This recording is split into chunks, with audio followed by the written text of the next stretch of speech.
going to be talking about the Titans. This one was, for me, was a little harder because I felt like the Titans. I mean, the Bucks had a great draft this year, so that made it really easy to talk about. But the Titans, they had some players that could do some things, but not that got as much playing time as their previous draft class from 2019. So from the Titans, can you give me a player that also impressed you from the Titans? Oh yeah, well, J.Brown out of Ole Miss. He's not a rookie. This is his second season. He's been the Titans offense has been kind of the running game has overshadowed the receiving game there. But A.J. Brown has made an impact these last 2 seasons where they went to the championship. They went to the AFC championship last year. And they went to the divisional round this year. Yep. Correct? Exactly. Okay. Yep. Sorry, continue. Go on. No worries. It's hard for me to, because I think right now the AFC is more competitive than the NFC overall, especially. It feels like, we're starting one candy bar before we're finishing another. But going into the 2021 season, you're going to have a potentially resurgent. You're going to have all sorts of teams coming back and all sorts of teams staying in the picture. I'm not going to get into that because it's getting ahead of ourselves. But I feel like the Titans have what it takes to contend again, and I feel like he's a big factor in that. I mean, I'm not as much of a stat analyzer as you are. In fact, I just lost all my... No, that's fine, because I got it all this year. I mean, he scored 11 touchdowns, which, as a wide receiver to score double-digit touchdowns, not only is it very difficult, it's very rare to do it consistently, especially. But A.J. Brown, you talk about a guy, 70 catches for over 1,075 yards and 11 touchdowns this year.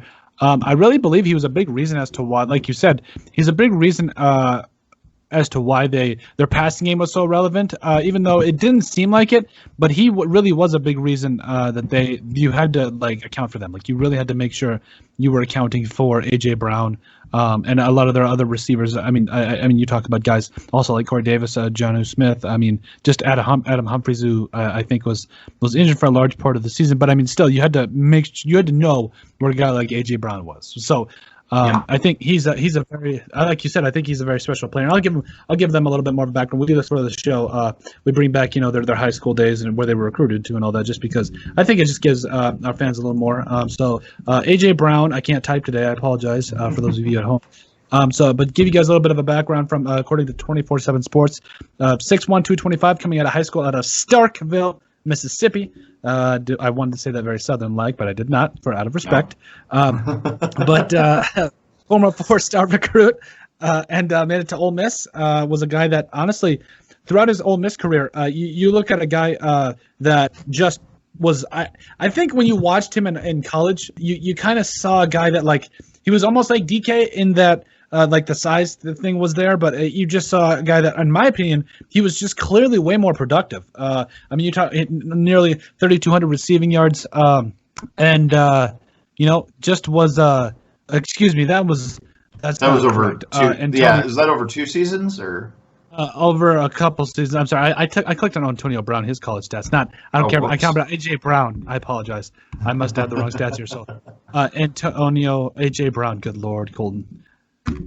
A.J. Brown in college caught for nearly 3,000 receiving yards. Like I said, more productive than DK Metcalf. Had over 2,900 receiving yards, closer to 3,000, 19 total touchdowns, including a sophomore year in which he caught 75 passes for over 1,250 yards and 11 touchdowns. So you could kind of see it. If you were just taking a glance at this and comparing A.J. Brown and DK Metcalf, you probably thought that A.J. Brown was going to be the better wide receiver in the NFL. And I think they're just being former teammates at Ole Miss. It's kind of tough to kind of talk about because they're teammates and they're going to have nothing but love for each other. But I think it's interesting because they're both just men in college and they got it done. So, but yeah, sorry. Go to continue your assessment of A.J. Brown. I just want to correct myself earlier in case there are any Titans or Ravens fans yelling at the screen at this point. But they lost. The Titans lost in the wild card round to the Ravens. Okay. Okay. I got mixed up. So, no. He wasn't the most dominant player on the receiving core, but he definitely made an impact. And when you've got, sorry. Sometimes reading these tables is like doing math for me, which is not my strong suit. No worries. Where is I lost the receiving table. Anyway, I can't. No, that's okay. I'll kind of help you out here. I'm sorry. But he did catch. I don't know why, but it is a little weirder on the NFL page. But he this year you can find it. I'm on Pro Football Reference, which is probably the problem.